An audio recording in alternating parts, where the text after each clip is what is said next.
लोकसभा, राज्यसभा, राष्ट्रपति, इनकी एज के बारे में ना? ठीक है। एक सबसे इम्पॉर्टेंट चीज़, हर एक के पास बुक हो, क्योंकि बुक होगी तो ही आपका सिलेबस कंप्लीट होगा। अदरवाइज़ क्या होगा, चीज़ें मैं तो बता दूंगी पर आपको कभी ये फील होगा ही नहीं कि हमारा सिलेबस पूरा हुआ या हमें कुछ आया। एक बहुत बड़ी चीज़ होती है, जब हम पढ़ रहे हों तो हम लोग कॉन्फिडेंट बनते जाएं। कॉन्फिडेंट बनने के लिए पहली शर्त होती है कि चीज़ें आपको फील हो कि मुझे आ रही हैं। कोई भी चीज़ जब अंडरस्टैंडिंग के साथ समझी जाती है ना, तो वो अपने आप ही कॉन्फिडेंस में तब्दील हो जाती है। कॉन्फिडेंट हमेशा वो लोग रहते हैं जिनको नॉलेज भी होती है पढ़ाई के क्षेत्र में। अदरवाइज कोई भी आदमी जिसको नॉलेज नहीं ना, वो कॉन्फिडेंट कभी बनेगा ही नहीं। हम पढ़े लिखे लोगों के एरिया की बात कर रही हूँ, पॉलिटिशियंस और इन सब की बात मत करना, या किसी इस तरह के लोगों की जो कि क्राइम्स में लिप्त हों। हम लोगों को सिलेबस पूरा करने पर अपने आप फील होने लगता है कि ये मैंने कवर कर लिया, मुझे इतना आता है। और सिलेबस को पूरा करने के लिए बुक बहुत कंपलसरी है। पॉलिटिकल साइंस का टॉपिक कम से कम 2 से 3 महीने लगते हैं एक बार मोटा मोटा सा समझने में। डिटेल से दोबारा पढ़ना पड़ता है, एक बार पढ़ के नहीं आती है चीज़ें। एक बार पढ़ के तो बस ये होता है कि ठीक है मैंने पढ़ा है, थोड़ी थोड़ी समझ बनी। जब इसको आप सेकेंड टाइम में पढ़ते हैं ना, तो आपकी बहुत अच्छी अंडरस्टैंडिंग बनती है। और फिर थर्ड टाइम जब अपने आप पढ़ते हैं तब एग्जाम के लायक बनते हैं। एग्जाम में पॉलिटिकल साइंस रटने पर आधारित बिल्कुल नहीं आता, अंडरस्टैंडिंग बेस्ड आएगा। और जिसकी समझ नहीं बनी वो पेपर में कभी पास नहीं हो सकता। पेपर पास करने के ट्रिक्स होते हैं। आप रट्टा मारोगे, चीज़ों को नहीं समझोगे, कभी नौकरी नहीं मिलेगी। मैंने बहुत बार बच्चे देखे जो एवरेज थे लेकिन नौकरी लग गए, और बहुत इंटेलिजेंट और सुपर स्मार्ट बनते थे और रह गए। ऐसे बहुत सारे एग्जाम्पल आपके घरों में, रिश्तेदारी में, परिवार में, समाज में हैं। बस ये थोड़ा सा अंतर होता है, पढ़ाई करने का तरीका डिसाइड करेगा कि आप लगोगे या आप रह जाओगे। अब जो इतना बेवकूफ़ है कि जिसको बार बार टोकना पड़ता है, जिसका इतना बौद्धिक विकास नहीं हुआ, वो कैसे नौकरी लग सकता है? नौकरी लगने के लिए कुछ बेसिक चीज़ें आप में होनी चाहिए, पढ़ाई से इतर, पढ़ाई से अलग। चलिए, कल हम लोगों ने बातचीत की थी लोकसभा की, राज्यसभा की, विधानसभा, विधान परिषद। इनके बारे में मैंने आपको बताया था एज फैक्टर। लोकसभा में मेंबर बनने की एज कितनी होनी चाहिए? 25। और किसकी और 25 होनी चाहिए? ये दोनों किस लेवल पे काम करते हैं? और ये दोनों देश के स्तर पर, सेंट्रल लेवल पर। ये स्टेट, राज्य के स्तर पर। यहाँ 25 है तो यहाँ भी 25 होगी। कहाँ पर? विधानसभा। राज्यसभा की एज मेंबर बनने की 30, तो परिषद की भी 30। देश में कितनी लोकसभाएं हैं? 1। कितने मेंबर हैं वहाँ? 543। और राज्यसभा कितनी है? 1। इसमें 245। विधानसभाएं देश में कितनी हैं? 28 प्लस 2, 28 राज्य और प्लस दिल्ली और पुदुचेरी। विधान परिषद सिर्फ कितनी है? कल मैंने आपको 6 का ट्रिक बताया था याद करने का। क्या क्या था बताना? यूपी, बिहार, महाराष्ट्र, कर्नाटक, आंध्र प्रदेश और तेलंगाना। और ये भी बताया था कि ये बन के टूटी भी हैं, पंजाब, बंगाल, तमिलनाडु, और करंट में देखें तो जम्मू कश्मीर, अभी 1-1.5 साल पहले। यहाँ प्रेजेंट में हैं इन 6 में विधान परिषद। यहाँ जो लोग बैठते हैं उनको आप कहते हैं ये हमारे MLC, member of legislative council. यहाँ बैठने वालों को आप कहते हैं ये हमारे MLA है, मेंबर ऑफ लेजिस्लेटिव असेंबली। इन दोनों में बैठने वालों को आप कहते हैं MP हैं। क्या सारे MP जो हैं वो मंत्री बन पाते हैं? मंत्री कितने % बन पाते हैं? किसका 15%? 543 का 15%।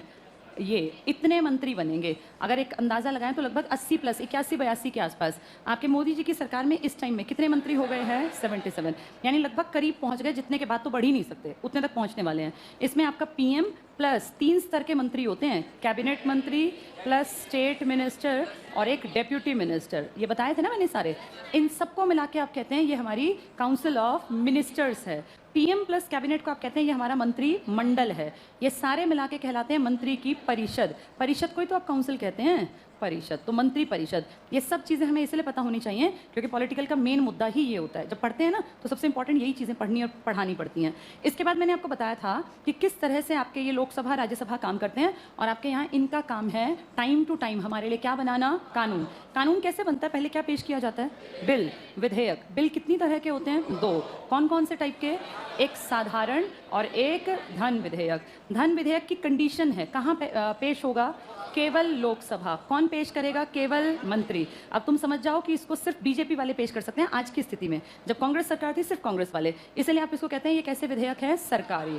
जबकि अगर मैं बात करूं साधारण की तो इसे कहीं भी पेश हो सकता है। कहीं भी का मतलब लोकसभा और राज्यसभा। यहाँ केवल लोकसभा लिखा, इससे कोई भी पेश कर सकता है, मतलब मंत्री भी और सांसद, MP का हिंदी नाम। और दूसरी चीज़ एक और इम्पॉर्टेंट, धन विधेयक को यहाँ से पारित होने के बाद ये कितने दिन रोक पाएगी राज्यसभा? सिर्फ 14 दिन। तो धन विधेयक में कौन ज़्यादा ताकतवर लगा तुम्हें?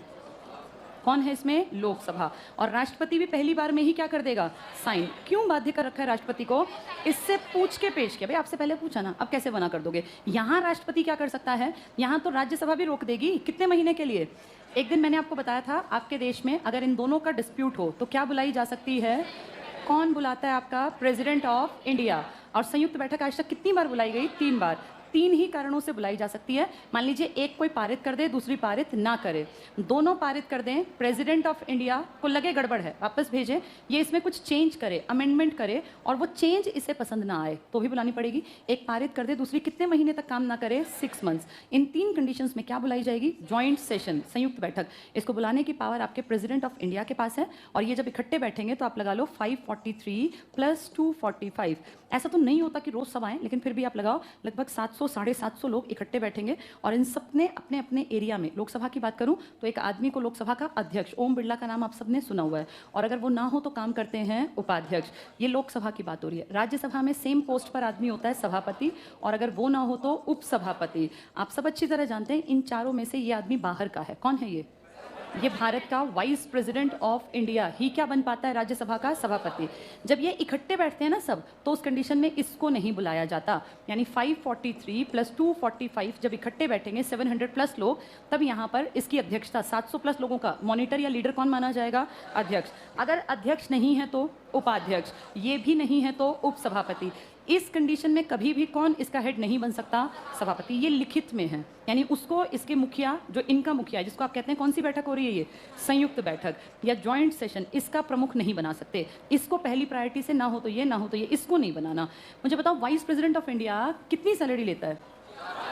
4 लाख। क्या वो अपनी सैलरी कभी ले पाता है? 2 तरीके की बात होती है। एक होती है साधारण परिस्थिति जैसी आज है देश की, और एक होता है देश में कोई प्रॉब्लम आ गई, कोई आपातकाल, कोई इमरजेंसी आ गई। जब ये विशेष कह देती हूँ मैं, स्पेशल कोई कंडीशन है, साधारण स्थिति में क्या वाइस प्रेसिडेंट ऑफ इंडिया का कोई ड्यूटी, कोई जिम्मेदारी है? राष्ट्रपति के तो साइन होते हैं ना, इसके साइन भी नहीं होते। फिर रोजमर्रा में ये काम कोई है ही नहीं, तो ये क्या काम करते हैं? ये सभापति। जब जब आपके देश में लोकसभा राज्यसभा की बैठक होती है तो ये राज्यसभा के सभापति के रूप में सैलरी लेते हैं। आपके देश में 3 बार तो स्पेशल बैठक होती ही मिलेगी आपको। एक तो फरवरी के एंड से लेके मई तक चलती है, जिसको आप बोलते हैं पहला सत्र साल का, इसको बोलते हैं बजट सत्र। फिर आपका जुलाई और अगस्त में एक सेशन चलता है जिसको आप कहते हैं मॉनसून सत्र, और एक नवंबर के बिल्कुल एंड में या कई बार दिसंबर में ही स्टार्ट होता है, दिसंबर तक। ये सबसे छोटा सत्र होता है, सबसे शॉर्ट सेशन। ये सबसे लंबा सत्र है, सबसे लंबा सेशन, और ये होता है, इसको आप कहते हैं मॉनसून सत्र। जो इस टाइम की अब जो देश में चलेगा ना, वो कौन सा सत्र चलेगा? मॉनसून सत्र। इन तीनों सत्रों के टाइम पे ये सारे एमपी पहुंचते हैं लोकसभा और राज्यसभा में। यहाँ अगर ज़रूरत पड़ती है तो कोई विधेयक लाते हैं, फिर उस पर बहस करते हैं, उसको पारित कराते हैं, कानून बना देते हैं। तो पूरे साल आप ध्यान से देखो, हम अगर माने जनवरी से शुरू है, जनवरी नहीं है, फरवरी, मार्च, अप्रैल, मई सत्र में है, तो इसका मतलब ये क्या बन के बैठा हुआ है? इसकी सैलरी लेगा। इसके बाद देखो मई के बाद जून नहीं है, फिर जुलाई अगस्त में फिर सत्र में है, सितंबर अक्टूबर नहीं है, नवंबर दिसंबर फिर सत्र में है। तो पूरे साल वाइस प्रेसिडेंट ऑफ इंडिया किस कुर्सी पर बैठा रहा? तो किसकी सैलरी लेता रहा? अगर कभी कंडीशन बदले, कंडीशन बदलने से मेरा मतलब है कोई विशेष परिस्थिति हो जाए सत्रों के अलावा, मान लीजिए राष्ट्रपति बहुत एज्ड हैं और अचानक से किस दिन खबर मिले कि राष्ट्रपति एक्सपायर हो गए, अभी की बात नहीं करी, पहले ऐसा हुआ था, तो उस कंडीशन में सभापति उसी सेम डे क्या बन जाएगा? भारत का राष्ट्रपति। जैसा आपके देश में 2 बार हो चुका, 1969 में हुआ और 1977 में। जाकिर हुसैन अचानक से 2 साल हुए थे राष्ट्रपति बने, 1967 में बने थे, 69 में अचानक से मरे मिले एक दिन अपने रूम में, डेथ हो गई। और ऐसे ही 77 में फखरुद्दीन अली अहमद, ये 2 राष्ट्रपति अचानक से चल बसे। तो ये आपका एक कानून बना दिया था 1969 में कि अगर राष्ट्रपति को कुछ हो जाए तो सेम डे भारत का कौन? उपराष्ट्रपति किस कुर्सी पे बैठेगा? ये विशेष परिस्थिति है। अगर ये भी नहीं है तो भारत का chief justice of India Bharat के राष्ट्रपति की कुर्सी पर बैठेगा, और अगर किसी कारण से ये भी नहीं है तो सुप्रीम कोर्ट का जो भी सीनियर मोस्ट जज होगा, सिटीजन नहीं है ये सीनियर मोस्ट जज है। इसका मतलब 33 जो देश के सबसे बेस्ट जजेस हैं उनमें से जो सबसे बड़ा है वो देश में किस कुर्सी पर बैठ जाएगा? राष्ट्रपति। आज तक ये लिस्ट यहाँ यूज हुई है और यहाँ तक यूज हुई है। आज तक ऐसी कंडीशन कभी नहीं आई कि सुप्रीम कोर्ट के चीफ जस्टिस की भी कहीं ना कहीं प्रेजेंस ना हो। ऐसा आपके देश में 2 बार हुआ। जब पहली बार 1969 में जाकिर हुसैन एक्सपायर हुए तो वीवी गिरी को उपराष्ट्रपति थे, सभापति थे, राष्ट्रपति की कुर्सी पर बैठा दिया। इसके बाद फिर ऐसा हुआ जब राष्ट्रपति फखरुद्दीन अली अहमद जी चल बसे तो उस टाइम बीडी जत्ती को, जो सभापति थे, उपराष्ट्रपति थे, राष्ट्रपति बना दिया। जब ऐसा होगा ना तो सभापति की सैलरी बंद हो जाएगी। फिर उस टाइम पे ये किसकी सैलरी लेंगे?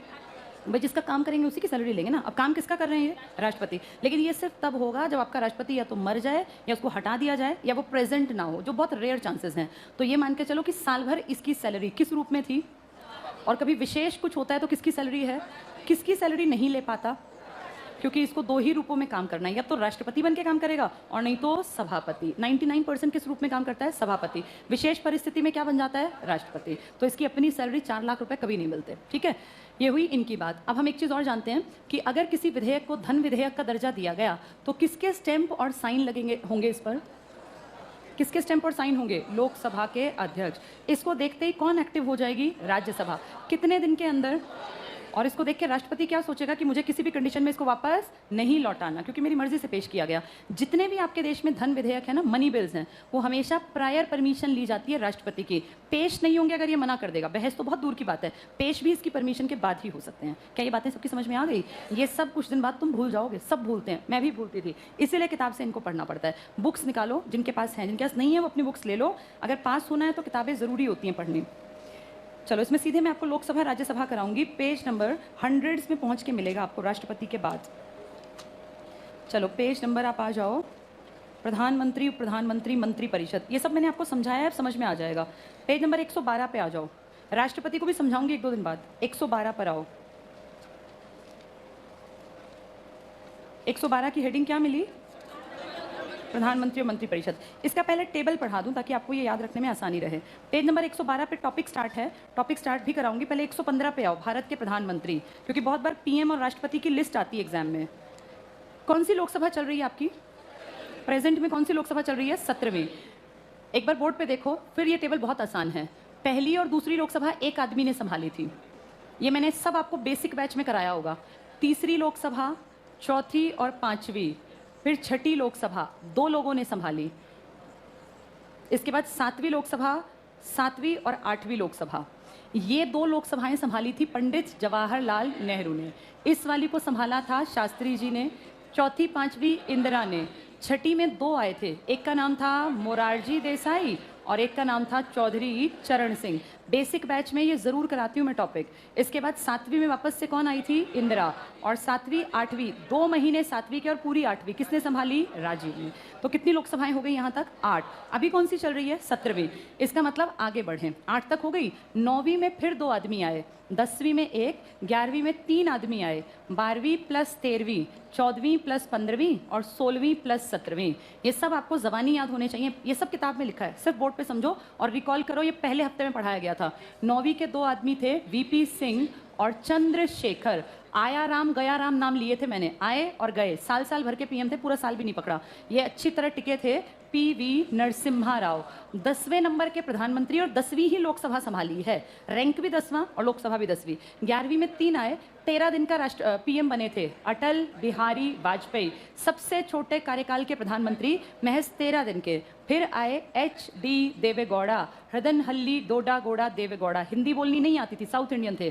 फिर आए इंद्र कुमार गुजराल, ये साल साल पकड़ के गए और 1996 से 1998 में आपके देश में एक लोकसभा में 3 पीएम आ गए। तो सोचो देश की हालत कितनी खराब। फिर 12वीं और 13वीं में अटल बिहारी वाजपेयी जी। ये वो दौर था जब आपके देश में एक तो बहुत बड़ा अचीवमेंट हुआ था 1974 के बाद 98 में परमाणु परीक्षण किया था आपने। कहाँ पर? राजस्थान के पोखरण में। और एक आपके पीएम ने, इन्होंने बस यात्रा की थी लाहौर, उसके तुरंत साथ साथ आपके ऊपर अटैक कर दिया था कश्मीर में, पाकिस्तान के इलाके जो हमारा POK से आगे LOC को क्रॉस करने की कोशिश की थी और आपको एक लड़ाई लड़नी पड़ी थी। याद होगा कौन सी लड़ाई? कारगिल। ये भी मैं बहुत बार बेसिक बैच में बताती हूँ। अटल बिहारी वाजपेयी जी 2 लोकसभाएं देख गए, लेकिन इस लोकसभा के 5 साल नहीं है, 1.5 साल, इसके 5 साल, 6.5 साल यहाँ काटे वाजपेयी जी ने और 13 दिन यहाँ थे। तो वाजपेयी जी कहने को तो 3 लोकसभाओं में आए, लेकिन टोटल कार्यकाल 6.5 साल का। इंदिरा गांधी और ऐसी ही हैं जो 3 लोकसभाओं में दिखाई दी, 4, 5, 7, इनका कार्यकाल है 16 साल का। सेम बराबरी पे 3 लोकसभा अटल जी की भी हैं, लेकिन कार्यकाल महज 6.5 साल का।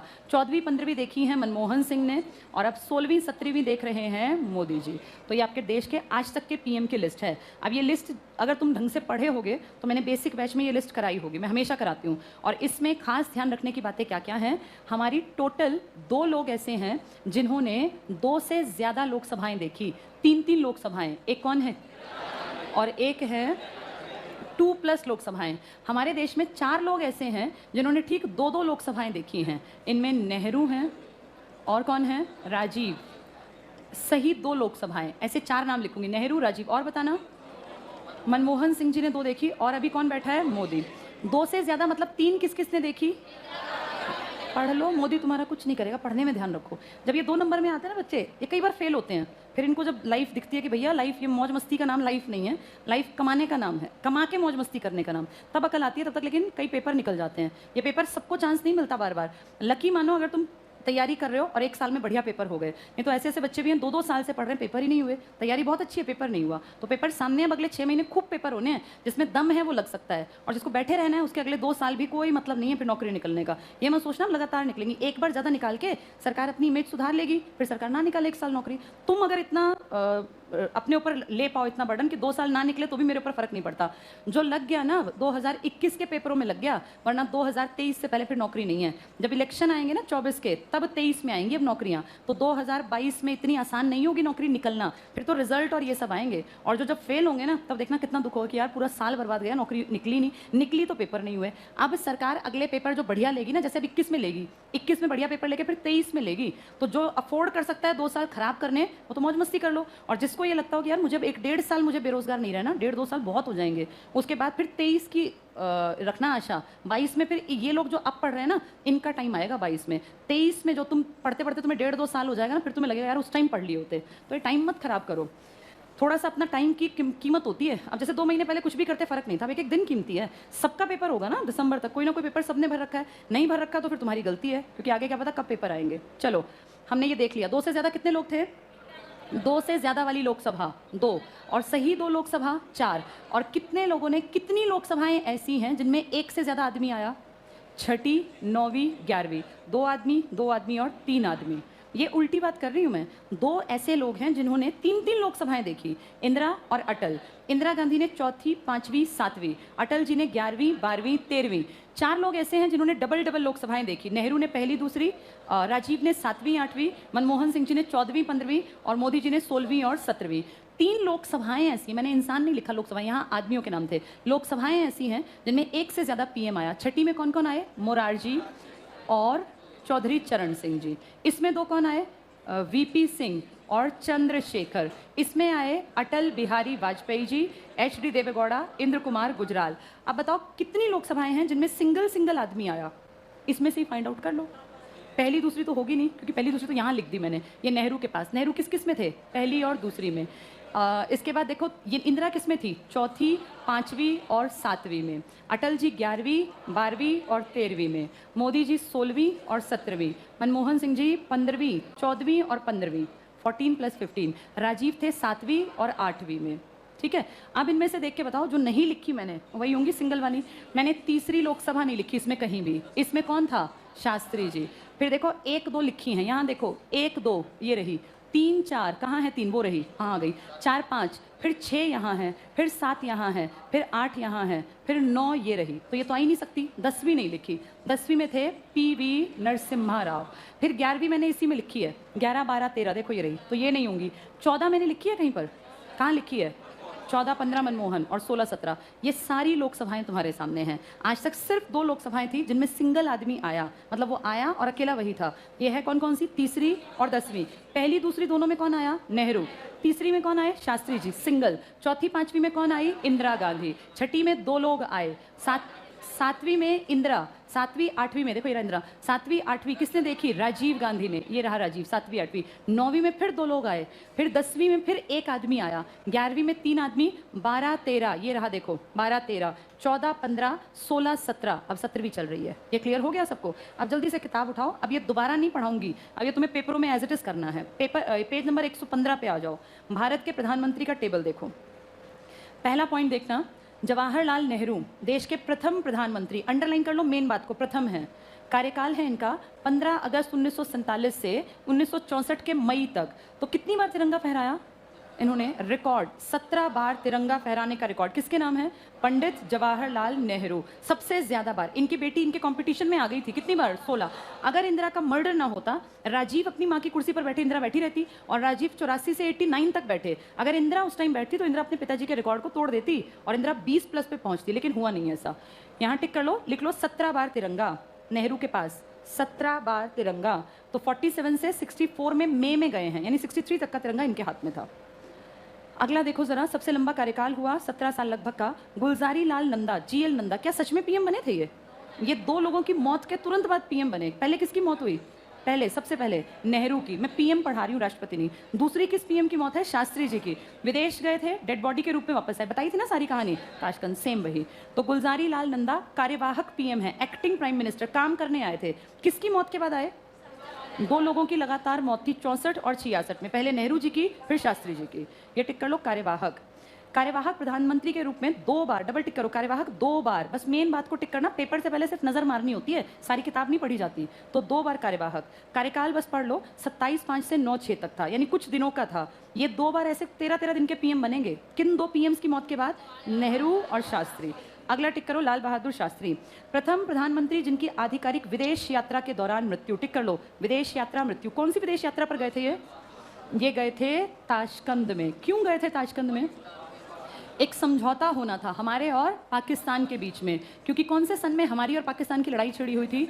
1965 में। और उसी को निपटवाने के लिए 1966 में 11 जनवरी 1966 को ये समझौता संपन्न हुआ, और सेम डे रात में इनकी डेथ हो गई, या शायद रहस्यमयी मौत हो गई। आपके देश में डेड बॉडी उतार दी और आपने बस एक बड़ा प्राइज इनके नाम कर दिया। कौन सा प्राइज था वो? मरणोपरांत। कौन सा बड़ा प्राइज? भारत रत्न। ये पहले इंसान हैं जिनको मरने के बाद भारत रत्न, अब तो एक लंबी लिस्ट है, लेकिन ये पहले हैं जिनको मरने के बाद पहला भारत रत्न मिला। आज ये ताशकंद अगर आप मैप पे ढूंढते हैं तो आपको ये उज़्बेकिस्तान की कैपिटल नजर आएगी। तब ये उज़्बेकिस्तान नहीं था, तब ये पूरा देश सोवियत संघ था, USSR था। 1991 में ये कांट छांट के 15 हिस्सों में बटा, जिनमें से एक Uzbekistan, Kyrgyzstan, Kazakhstan, Belarus, Minsk और इस तरह के बहुत सारे नाम आपने सुने होंगे। ये टिक कर लो। पहला प्रधानमंत्री जिसकी कैसे कब मृत्यु हुई? विदेश यात्रा। कौन सी विदेश यात्रा पर थे? ताशकंद। लिख लो यहाँ, ताशकंद, उज़्बेकिस्तान, 1966 में। ये सन तो नीचे भी लिखा है। कार्यकाल देखो इनका 64 से 66। ये डेट टिक कर लो, 11 जनवरी, इस दिन इनकी डेथ हुई थी। इस दिन कौन सा समझौता भी संपन्न हुआ था? ताशकंद समझौता। किस किस के बीच था ये? शास्त्री जी और अयूब खान। मेंशन कर लो यहाँ, शास्त्री जी और अयूब खान, दोनों का नाम, शास्त्री और अयूब खान। अयूब खान इनके बीच में था। इसके बाद अगले पॉइंट पर आओ, गुलजारी लाल नंदा। ये ऊपर भी आया था ना? क्या ये सच में पीएम बने हैं कभी? ये एक्टिंग पीएम बने। कितनी बार? 2 बार। ये गृह मंत्री रहे हैं, जैसे आज अमित शाह है ना, क्या है अमित शाह? गृह मंत्री। सारे डिसीजन वही लेते हैं असलियत में, ऐसे ही ये, लेकिन ये डिसीजन एज सच नहीं लेते थे। 2 बार ये देश के डिप्टी प्राइम ये बने, एक्टिंग प्राइम मिनिस्टर। ये टिक कर लो, गुलजारी लाल नंदा। कार्यकाल फिर से इनका है, ये भी 13 दिन का कार्यकाल है। कार्यवाहक, एक्टिंग लिख लो, एक्टिंग पीएम थे, कार्यवाहक। फिर आ जाओ इंदिरा गांधी पर। इंदिरा गांधी का बर्थ जानते हो कब का है? जब रूस में क्रांति हुई थी, USSR में। कब क्रांति हुई थी USSR में? तुम्हें USSR के बारे में थोड़ा सा पता होना चाहिए। एक बार सब लोग बोर्ड पे देखो और सुन लो। USSR जिसको आप कहते थे, ये सोवियत संघ है, और ये बिल्कुल सच्ची बात है कि अमेरिका ताकत में इससे कमज़ोर था। होगा अमेरिका विश्व शक्ति आज, लेकिन इसके सामने अमेरिका कमज़ोर पड़ता था। और उससे बड़ी बात यह है कि यहाँ जिन लोगों की सरकार थी वो मजदूर थे, वो किसान थे। गरीब मजदूर और किसान ने सरकार बनाई थी अपनी। 1917 में यहाँ एक बहुत बड़ी क्रांति हुई। फर्स्ट वर्ल्ड वॉर में इस देश का जो शासक था ना, निकोलस, वो पूरी सेना, दल बल, पैसा लेके और लड़ाई में कूद पड़ा। बहुत नुकसान हुआ, लोग भूखे मरे, देश भूखा मर रहा है, उसको लड़ने से फुर्सत नहीं, वो अपने हथियारों की सप्लाई खरीद रहा है। तो लोगों ने कहा भाई ऐसे तो काम नहीं चलेगा, पहली ज़रूरत है पेट भरना, और जगह जगह हार रहा है, इतना पैसा बर्बाद करके भी हारता गया। तो मजदूर और किसान एक हो गए, और गरीब मजदूरों और किसानों ने इनके खिलाफ एक जंग छेड़ दी, और जगह जगह क्रांति के नारे बिगुल बजे, और उनके जो उनके दफ्तर थे, उनके घर थे, इन पर अटैक किया। और जो इस तरह के लोग थे ना, इस राजा के खास मेन आदमी को मार डाला, और सब जगह कहा कि हमारी सरकार चलेगी, हमारा देश चलेगा। और ये दुनिया में एक बहुत बड़ा एग्जाम्पल है कि क्या गरीब मजदूर और किसान भी सरकार चला सकता है। और इसका आंसर यस में निकला। जब पूरी दुनिया में राजा महाराजा, कॉलोनीज, उपनिवेशों का टाइम था, फर्स्ट वर्ल्ड वॉर, पूरी दुनिया जूझ रही थी, तब इन लोगों ने दिखाया कि अगर आप समझदार हैं तो आप मजदूर और किसान होते हुए भी देश को संभाल सकते हैं। और दुनिया में सबसे अच्छा एग्जाम्पल अगर किसी ने सोशलिस्ट कंट्री के रूप में दिया है तो वो आपके यूएसएसआर ने है। इसने दिखाया कि कैसे लोग अगर समझदार हों तो भ्रष्टाचार को जड़ से खत्म कर सकते हैं, इक्वलिटी ला सकते हैं। ऐसा सच में हो सकता है कि राष्ट्रपति का बेटा उसी स्कूल में पढ़ेगा जिसमें किसी नॉर्मल किसान या मजदूर का बेटा। ऐसा हम सोच भी नहीं सकते ना, राष्ट्रपति के साथ किसी आम आदमी का बच्चा बैठ भी जाए, उसके रिश्तेदारों के साथ भी। इतना घमंड है हमारे यहाँ, और यहाँ सब बराबर थे। इस देश ने दुनिया को दिखाया कि अगर सिस्टमैटिक काम किया जाए तो कहाँ से कहाँ देश पहुँच सकता है, और इसकी सब मानते भी थे। इसने जब हमें कहा ना कि युद्ध रोक दो तो हम मान गए। इसने अपने यहाँ हमें इनवाइट किया। कौन सी जगह थी ये? ताशकंद। और इसीलिए हम मतलब यहाँ से शास्त्री जी और पाकिस्तान से उनके राष्ट्रपति अयूब खान दोनों पहुँचे ताशकंद, और दोनों की मीटिंग हुई, लंबी चौड़ी बातचीत चली, और तब जाके इनके देश में हमारे और पाकिस्तान के बीच में इस पर कागज़ पर साइन हुए, जिसको आप कहते हैं ताशकंद समझौता। तो किन दो बड़े लीडर्स के साइन हुए?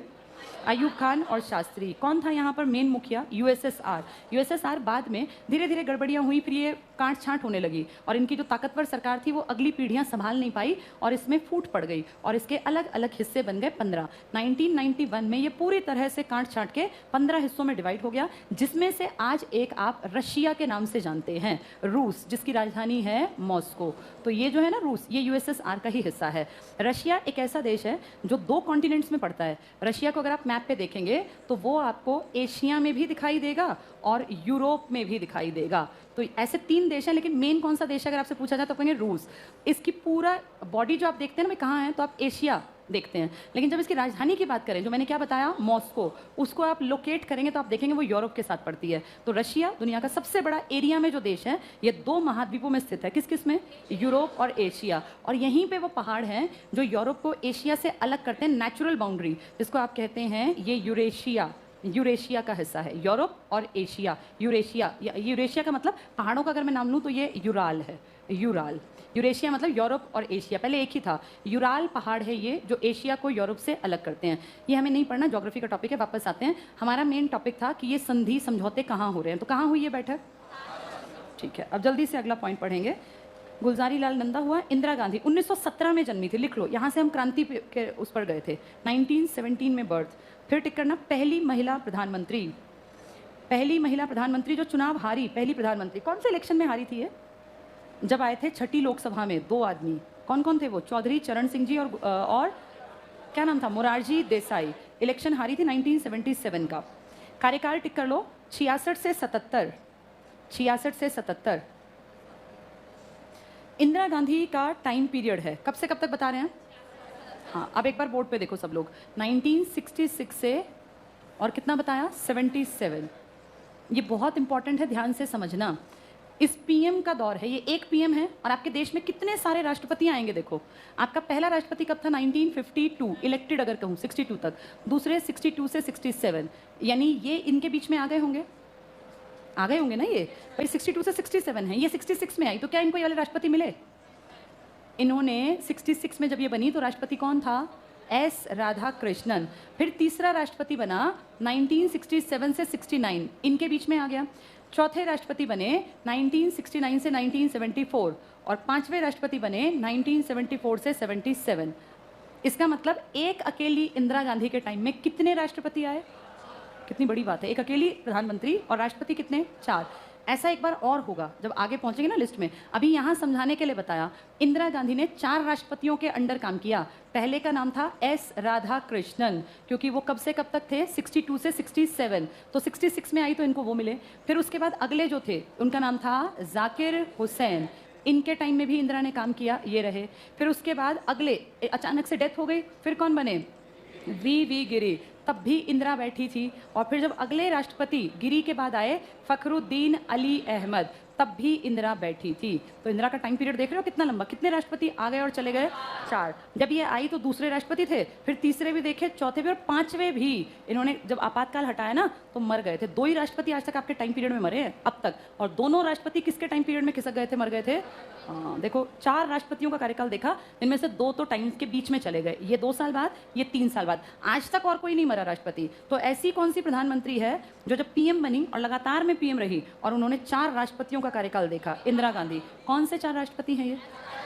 राधाकृष्णन, जाकिर हुसैन, वी गिरी और फखरुद्दीन। क्या ये समझ में आ गया?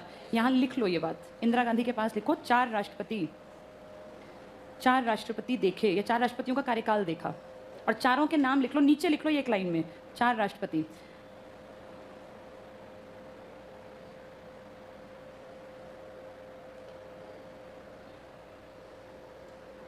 एक बार लिखने से पहले एक बार बोर्ड पे देखो ज़रा, इतना क्लियर हो गया सबको? इंदिरा गांधी 2 बार आई थी ना पीएम बनने, पहले तो लगातार में 11 साल, और फिर कब आई थी? 1980 में। कब तक रही थी? 84। सब लोग बोर्ड पे ही नज़र रखना। ये 4 राष्ट्रपति तो पहले स्टार्टिंग के टेन्योर में थे, फिर ये दोबारा पीएम बनती हैं। 77 में हटी, 1980 में दोबारा बनी, और कब तक रही? 84 तक। तब फिर भी तो राष्ट्रपति देखे होंगे भाई, जब दोबारा बनी तो दोबारा भी राष्ट्रपति आए होंगे, फिर भी 2 राष्ट्रपति देखे, तो कितने राष्ट्रपति देख लिए कुल?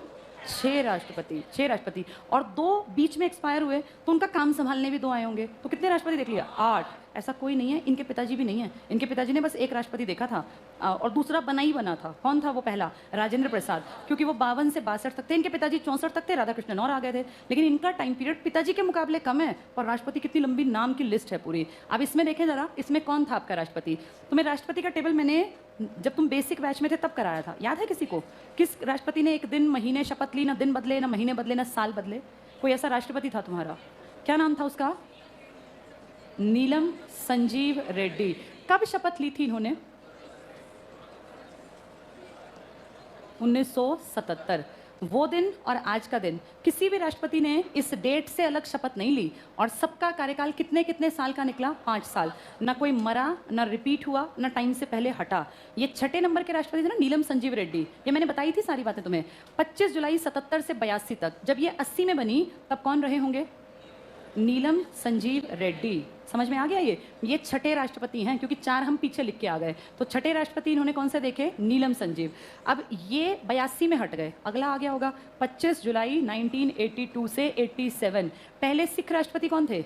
ज्ञानी जैल सिंह जी। यानी इन्होंने ज्ञानी जैल सिंह जी का भी टाइम देखा। जैल सिंह जी के टाइम ही इनका मर्डर हुआ था, क्योंकि जैल सिंह 82 से 87 के बीच में थे, और 31 अक्टूबर 84 को इनको 31 गोलियां मारी थी इंदिरा को। तो इंदिरा ने अपने 16 साल के टाइम पीरियड में कितने राष्ट्रपति देखे?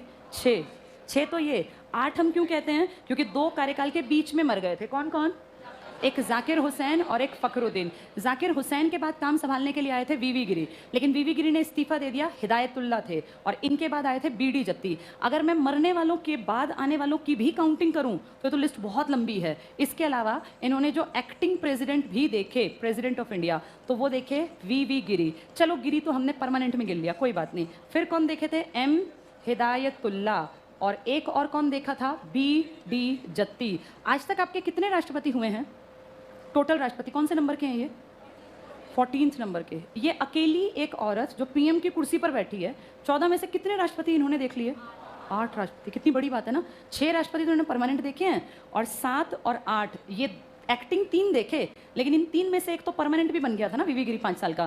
तो अगर देखें टोटल में, पूछे भारत की पहली महिला प्रधानमंत्री इंदिरा गांधी ने निम्न में से कितने राष्ट्रपतियों के कार्यकाल में काम किया, तो क्या कहोगे? 8 राष्ट्रपति। 6 तो कौन है? डायरेक्ट 5-5 साल वाले, और 2 हैं जो कार्यवाहक थे। कार्यवाहक वैसे कुल कितने आए थे? 3, लेकिन इनको हमने किस में गिन लिया है? परमानेंट वालों में ये रहे। क्या ये समझ में आ गया? बहुत कॉम्प्लेक्स सी बात है, और ये बिना समझे बात नहीं बनती। पेपर में इस तरह की चीज़ आती है जो बच्चे को घुमा दें, रट के गया बहुत ज़्यादा, वहाँ याद ही नहीं आएगा। कहेंगे निम्न में से किस राष्ट्रपति ने पीएम इंदिरा के साथ काम नहीं किया, तो जो पढ़ के गया है, जिसको नाम याद है, वो टिक करेगा, वरना बैठे रहेंगे। टोटल 14 राष्ट्रपति आज तक के 70 सालों के इतिहास में तुम्हारे हुए। उन 70 सालों के इतिहास में 8 राष्ट्रपतियों के साथ किसने काम कर लिया? इंदिरा गांधी। कौन कौन से नाम है ये? राधाकृष्णन, जाकिर हुसैन, बीवी गिरी, फखरुद्दीन। और अगले टेन्योर में किसके साथ काम किया? नीलम संजीव रेड्डी, ज्ञानी जैल सिंह जी। इन 6 में से कितने बीच में एक्सपायर हुए? 2, एक जाकिर हुसैन और एक फखरुद्दीन, दोनों मुस्लिम राष्ट्रपति। जाकिर के बाद 2 लोग आए, एक वीवी गिरी, हमने परमानेंट में भी गिना, और एक एम हिदायतुल्ला, और एक बीडी जत्ती। तो कुल कितने जज ये हुए ये लोग? राष्ट्रपति 8। क्लियर हो गई ये बात? ये बहुत कॉम्प्लेक्स बात है, इसको ऊपर इसी पेज में एक लाइन में लिखो। अब ध्यान से लिखना, लिखो। इंदिरा ने, ऊपर साफ सुथरा और अच्छा लिखना, बहुत बहुत मुश्किल लगेगा वरना बाद में समझना। देखो, इंदिरा ने 6 राष्ट्रपतियों के साथ काम किया। इंदिरा ने 6 राष्ट्रपतियों के साथ काम किया। 6 राष्ट्रपतियों के साथ काम किया। लिखो पहले कार्यकाल में। पहले कार्यकाल में इंदिरा ने 6 राष्ट्रपतियों के साथ काम किया पहले कार्यकाल में। अब पहला कार्यकाल मतलब कब से कब तक का? 66 से 77। लिख लो यहाँ, 1966 से 77 के बीच, 1966 से 77 के बीच कितने राष्ट्रपति आए? कितने आए? तुमने क्या लिखा? 4 लिखा? 6 लिखा तुमने। ब्रैकेट में लिख लो 4 + 2, 2 कार्यवाहक हैं, 4 परमानेंट। 4 परमानेंट और 2 कार्यवाहक। दोबारा सुन लो। इंदिरा ने 6 राष्ट्रपतियों के साथ काम किया पहले कार्यकाल में, 1966 से 1977 के बीच में। 4 परमानेंट और 2 कार्यवाहक। अब सेकेंड लाइन में लिखो, इंदिरा ने 2 राष्ट्रपतियों के साथ काम किया। इंदिरा ने 2 राष्ट्रपतियों के साथ काम किया दूसरे कार्यकाल में। इंदिरा ने 2 राष्ट्रपतियों के साथ काम किया दूसरे कार्यकाल में। ऊपर तुमने 6 लिखे, अब 2 हुए, कितने हो गए ये? 8। ठीक है, इन यहाँ पे दूसरे कार्यकाल का टाइम पीरियड कितने से कितना लिखोगे? 1980 से 84 लिख लो ये दूसरे कार्यकाल में, ब्रैकेट में 1980 से 84। ठीक है, अब बताओ कौन से 8 राष्ट्रपति इंदिरा गांधी के टाइम पर आए?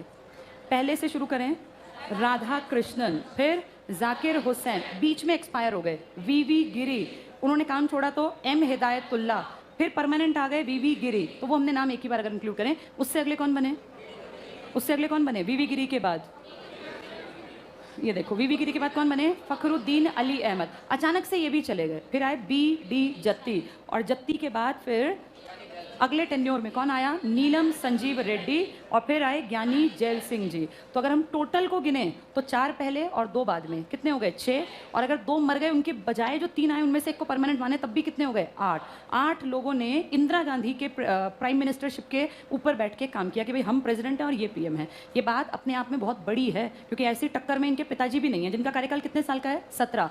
उन्होंने कितने राष्ट्रपति देखे? 2। और इनका कार्यकाल 16 साल का, और राष्ट्रपति कितने दे गई हैं? 8। जिनमें से 6 तो परमानेंट 5-5 साल वाले हैं, और 2 हैं, एक 2 साल के और एक 3 साल के। क्लियर हो गया सबको ये? चलो अब आगे बढ़ेंगे। तो इंदिरा गांधी का बहुत इंपॉर्टेंट टॉपिक था। 6 राष्ट्रपति याद हो जाएंगे? राधा कृष्णन, जाकिर हुसैन, वीवी गिरी, फखरुद्दीन, और अगली बार नीलम और ज्ञानी जैल सिंह जी। जिसको याद ना रहे ऊपर एक लाइन में लिख लो, ये बाद में याद नहीं रहती चीजें, फटाफट से लिखो कौन थे वो 4, ऊपर या नीचे कहीं भी लिख लो। लाइन लिखोगे तो बाद में पढ़ते ही याद आ जाएगा। लिखो एस राधा कृष्णन। इस टेबल में खिचड़ी मत पकाओ, यहाँ याद नहीं होगी, ऊपर लिख लो साफ साफ, S Radha Krishnan comma Zakir Hussain, S Radha Krishnan comma Zakir Hussain, फिर कॉमा किसका नाम लिखोगे? वीवी गिरी का, वी गिरी। ये देखो बोर्ड पे भी देख सकते हो, एक आधे को नाम ही लिखना नहीं आएगा। वी गिरी, वेंकट वराह गिरी।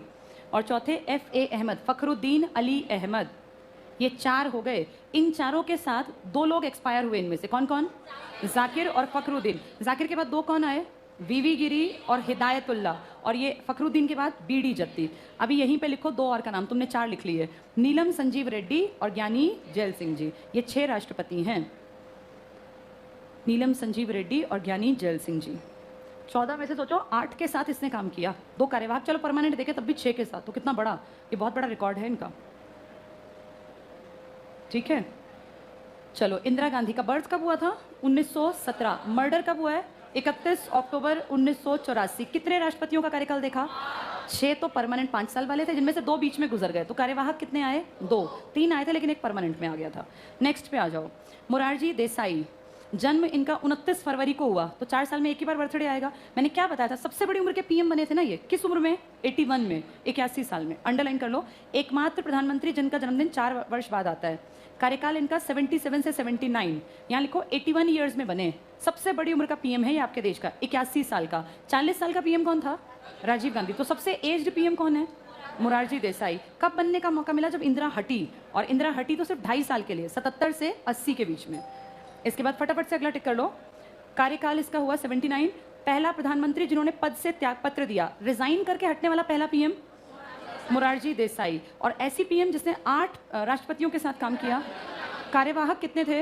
2। और कितने परमानेंट? 5-5 या 2-2। भाई मर गए अलग बात है, कितने राष्ट्रपति आज तक कार्यकाल के बीच में गए? 2। कौन कौन? जाकिर और फखरू। दोनों किसके टाइम पीरियड के बीच में गए हैं? इंदिरा गांधी। इंदिरा गांधी का मर्डर जब हुआ तब देश का राष्ट्रपति कौन था? ज्ञानी जैल सिंह जी। सिख थे वो, पहले सिख राष्ट्रपति।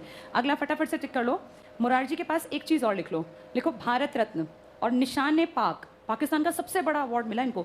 इंडिया का भी सबसे बड़ा, थोड़ा सा सुनो इसको, इंडिया का सबसे बड़ा अवार्ड कौन सा है जो किसी को मिल सकता है? भारत रत्न। पाकिस्तान का सबसे बड़ा अवार्ड है निशान ए पाक। जैसे हमारा भारत रत्न है तो उनका निशान ए पाक। आपके देश का सबसे उम्रदराज आदमी जिसका नाम क्या है? मोरारजी। इसको ये दोनों अवार्ड मिले हैं। अभी आपसे कोई पूछे कि आपके देश के किस पीएम को पाकिस्तान का सबसे बड़ा नागरिक सम्मान मिला, तो क्या नाम है इनका? मोरारजी। इन्होंने एकता के लिए काम किया, ऐसा कहते हैं। यहाँ लिख लो ये पॉइंट, निशान ए पाक और भारत रत्न दोनों मिले हैं इनको। ठीक है, किस एज में बने थे ये पीएम? 81 में। किस पीएम ने 6 राष्ट्रपतियों का कार्यकाल देखा? और इनके पिताजी ने कितनी बार तिरंगा फहराया? 17 बार। लेकिन राष्ट्रपति कितने देखे? 2। इन्होंने तिरंगा फहराया 16 बार, राष्ट्रपति देखे 6 तो 5-5 साल वाले और 2 कार्यकाल वाले, बीच वाले।